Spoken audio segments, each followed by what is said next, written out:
इसी से जुड़ा है हमारा आज का विशेष, और हमारा आज का विशेष कहता है वामपंथी उग्रवाद के खिलाफ निर्णायक लड़ाई।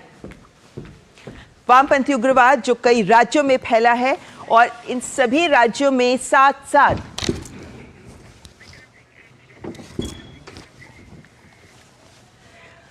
सभी राज्यों में एक साथ सरकार ने विभिन्न आयाम पर एक साथ काम किया, विभिन्न मोर्चों पर एक साथ काम किया, और उसी का ये परिणाम है कि ये आंकड़े दिखाते हैं कि किस तरीके से वामपंथी उग्रवाद को नियंत्रित करने में सरकार ने सफलता पाई, जिसके बाद अब ये लक्ष्य हमारे सामने है। हमारे साथ इस वक्त विशेष मेहमान जुड़ गए हैं। हमारे साथ विक्रम सिंह जी जुड़ गए हैं जो पूर्व डीजीपी हैं उत्तर प्रदेश के। बहुत बहुत स्वागत आपका। और ये जानना चाहेंगे सबसे पहले आपसे, हमने आंकड़े सामने रखे हैं कि कैसे बदलाव हुआ, कैसे सरकार एक बहुआयामी सोच के साथ इस समस्या के खात्मे के लिए लगातार प्रयासरत रही है। ये जो 2 साल का एक प्रतिबद्धता, एक संकल्प सरकार ने लिया है, विक्रम जी, ये किस तरह आपको लगता है कि अब तक जो काम हुआ उसके आधार पर ये हम हासिल कर सकते हैं? मधु जी नमस्कार। ममता जी नमस्कार। मैं इस भयावह स्थिति को स्वयं झेल चुका हूं और ये जो स्थिति थी इस पे काबू पाने के लिए कमर जो कसी गई है वो एक अभूतपूर्व है, जिसके लिए मैं शासन प्रशासन सबको शुभकामनाएं दूंगा। 2008 में जब पुलिस महानिदेशक बैठक हुई थी तो उसमें अजीत डोवल साहब जो आज हमारे एनएसए हैं, तब डायरेक्टर आईबी थे, उन्होंने कहा था पूरे भारत के 40% भूभाग पे चरमपंथियों का नियंत्रण है। 40% पे, 1-2% पे नहीं। और तब की भयावह स्थिति जब मालूम पड़ता था जहानाबाद, छत्तीसगढ़, दांतेवाड़ा, रोज एक न एक भयावह कांड होते थे।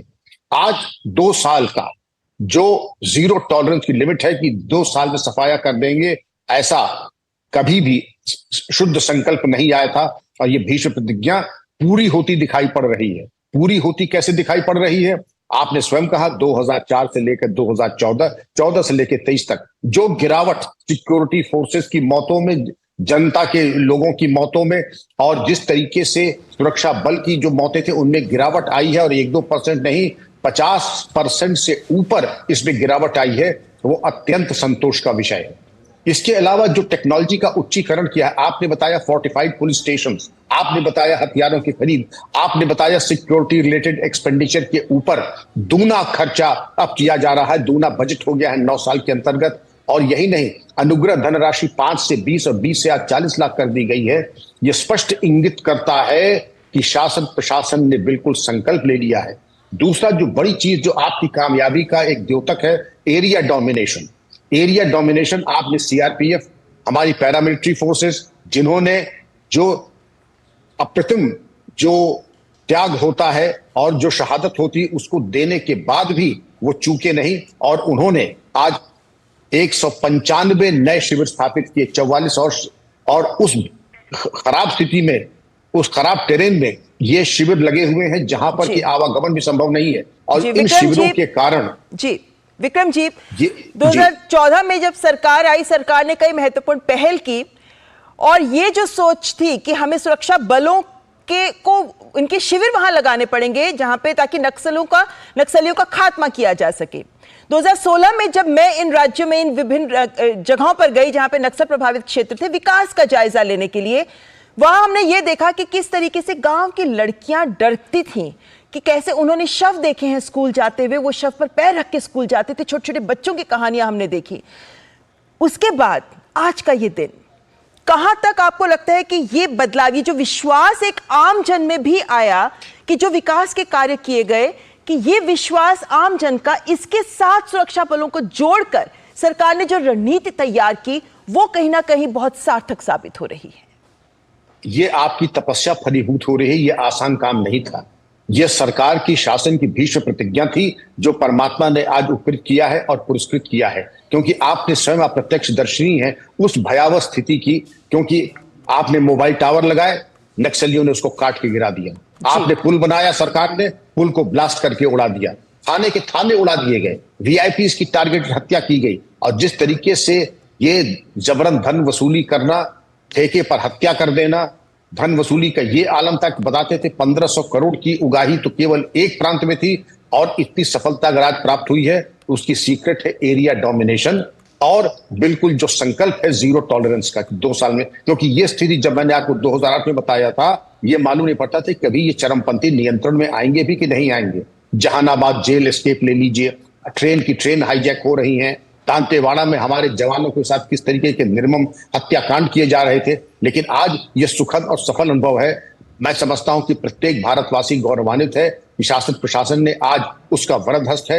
एरिया डोमिनेशन, हमारे सिक्योरिटी फोर्सेस को सलाम कि उन्होंने 195 प्लस 44 जो कैंप लगाए हैं। एरिया डोमिनेशन बिल्कुल स्पष्ट है। और जो वहां की स्थितियां थी, मैं एक चीज और बताना चाहूंगा, क्योंकि मैंने इस क्षेत्र को देखा है। नक्सलियों में आतंक पैदा करने की एक प्रवृत्ति होती है।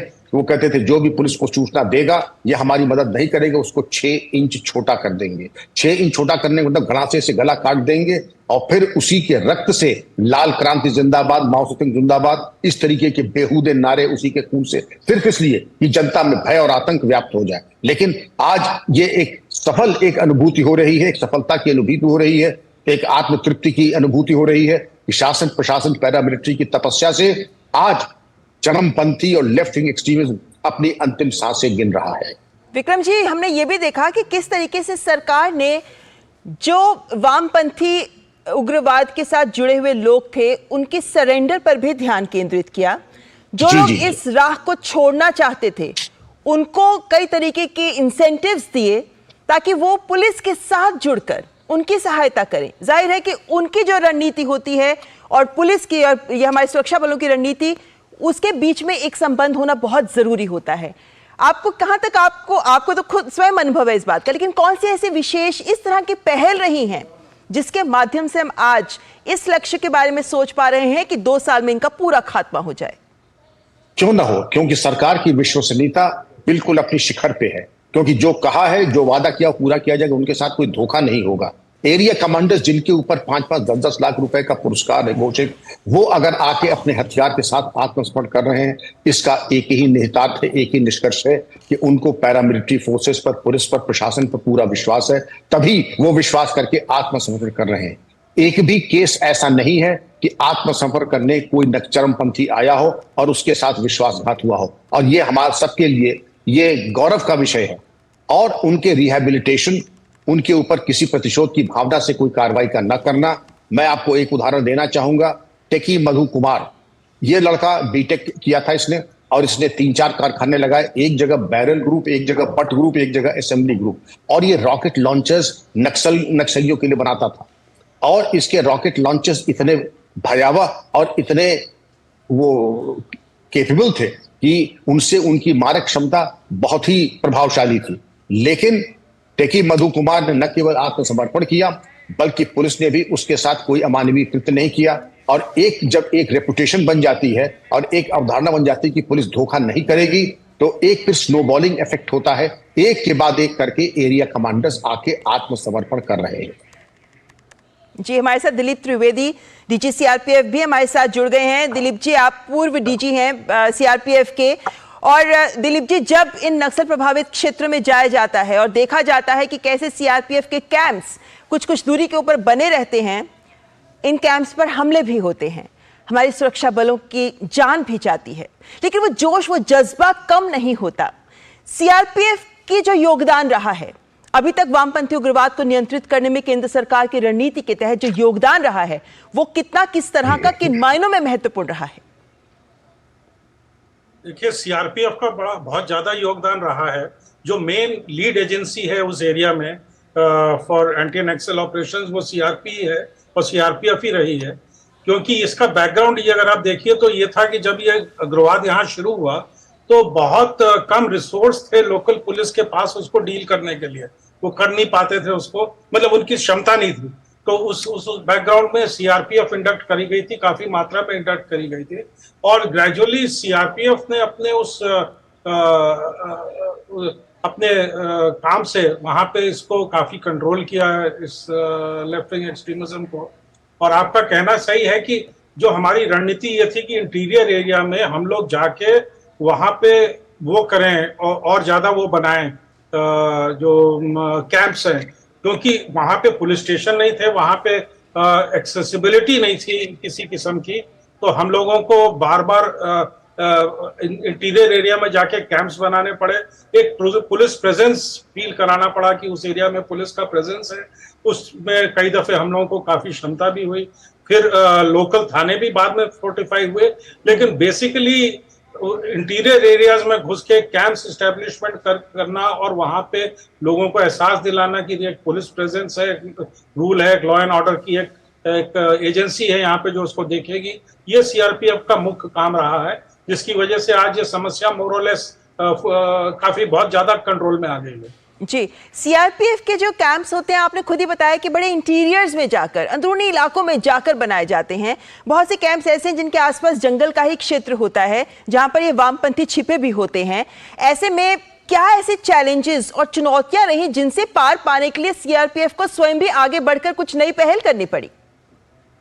एक तो सबसे बड़ी समस्या वहां पे ये डीपली फॉरेस्टेड एरिया है और उसमें आपका जो मूवमेंट है, बिकॉज एडम मूवमेंट भी होता है, लोग छुट्टी में भी आते हैं, आपको फूड सप्लाईज भी वहां पहुंचानी है, ऐसी जितनी भी आपकी एडमिनिस्ट्रेटिव मूवमेंट्स है उसको ये लोग वॉच करते हैं एंड दे उस टाइम पे अटैक करने की कोशिश करते हैं जब आपके कॉन्वॉयज मूव कर रहे हैं उसमें, या आपके आदमी छुट्टियों पे जा रहे हैं, या कोई चेंज हो रही है कोई यूनिट एक जगह से दूसरी यूनिट, तो उसको ये वॉच करते हैं। तो सबसे बड़ी समस्या तो ये है कि इस सबको बड़ा सीक्रेट रखना, कि ये सब चीजें किसी को बाहर ना हो, और इसको बिल्कुल रैंडम तरीके से करना, कोई इसमें कोई सिस्टम ऐसा ना हो कि वो लोग उसको फिगर आउट कर पाए कि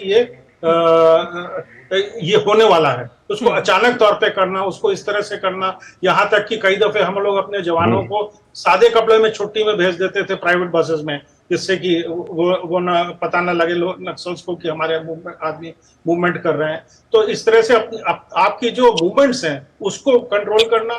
रात के समय सबसे वनरेबल होते हैं फॉरेस्ट में, तो रात के समय आपको कैंप के अंदर बड़ी सुरक्षा रखनी है, इंश्योर करना है कि कैंप के अंदर लाइट ना जले, क्योंकि बाहर से अगर अंदर लाइट दिख रही है तो वो आपको आदमी को स्नाइपर के तरीके से पिकअप कर सकते हैं। ऐसी बहुत सारी और भी चीजें हैं, ऑपरेशनल चीजें होती हैं जिसमें आपको ये ध्यान रखना है। बेसिकली यू हैव नॉट उन नक्सल्स को आपको ये अपॉर्चुनिटी नहीं देनी कि वो आपका सिस्टम समझ पाए और उसमें किसी तरह से आपको पेनिट्रेट कर पाए। जी जी, विक्रम जी, एक बात जो हम समझते हैं वो ये भी कि जैसे जैसे सड़कें बनती गई, जैसे जैसे संपर्क बनता गया, वैसे वैसे हमारे सुरक्षा बलों के लिए भी आवाजाही आसान होती गई और उसी के साथ ये ऑपरेशंस और ज्यादा सफलता के साथ हम कर पाने में भी सक्षम होते गए। ऐसे में ये जो निगरानी की बात हो रही है या मॉनिटरिंग की, ताकि रिवाइवल ना हो जाए, दोबारा से वामपंथी अपने पैर ना जमा सके उन क्षेत्रों से जहां से इनको खाली कर दिया गया है, इनको हटा दिया गया है, मार के भगा दिया गया है, ये किस मायनों में इसको संभव किया जा सकता है? क्योंकि वही बात कही जाती है कि सिविल प्रशासन के साथ उनका साथ मिलना, इसमें सहयोग मिलना बहुत महत्वपूर्ण है। निसंदेह ममता जी, इंफ्रास्ट्रक्चर का डेवलपमेंट इसके खात्मे के लिए परम आवश्यक है। ये प्राण ऊर्जा है। सड़क बन जाती है, कम्युनिकेशन अच्छा हो जाता है, रोजगार बढ़ते हैं, एनजीओस का मूवमेंट अच्छा होता है, टेली कम्युनिकेशन और अच्छा होता है, चिकित्सा व्यवस्था और शासन प्रशासन और संसाधन पूर्ण हो जाता है, लोगों के आवागमन की सुविधा बढ़ती है, रिड्रेसल ऑफ ग्रीवांसेस अच्छा हो जाता है। ये फिर विकास के चौतरफा आयाम खुल जाते हैं और जिसकी वजह से एक आपको विकास, रोजगार, पारदर्शी प्रशासन और सबसे बड़ी चीज पुलिस और पैरामिलिट्री का मूवमेंट, उसका आवागमन सहज और सरल हो जाता है, जिसके कारण ममता जी अगर कोई अनिवार्यता होती, आवश्यकता होती है तो सहायता तुरंत पहुंचती है और एरिया डोमिनेशन अभूतपूर्व तरीके से सुनिश्चित किया जाता है। इसलिए इन तमाम पहलुओं के बाद ममता जी ये जरूरी हो जाता है कि ये पहले भी हो सकता था, लेकिन अगर आज हुआ है, ये एक सुखद अनुभव है देश के लिए और इसको एक करारा जवाब मिला है लेफ्ट विंग एक्सट्रीमिज्म को कि उसके खात्मे की तरफ ये सड़क, टेलीकम्युनिकेशन और ये तमाम विकास के जो नए आयाम आए हुए हैं। बिल्कुल, और इसके साथ हमारे सुरक्षा बलों का हौसला और जज्बा जिनके कारण ये सब संभव भी हो पाया, और उम्मीद करते हैं और ये पूरा विश्वास है सबको कि जो केंद्र की प्रतिबद्धता है और संकल्प है उस पर वे पूरा उतरेंगे। देशवासी उनके साथ। फिलहाल बहुत बहुत शुक्रिया दिलीप जी और विक्रम जी हमारे साथ इस चर्चा में जुड़ने के लिए।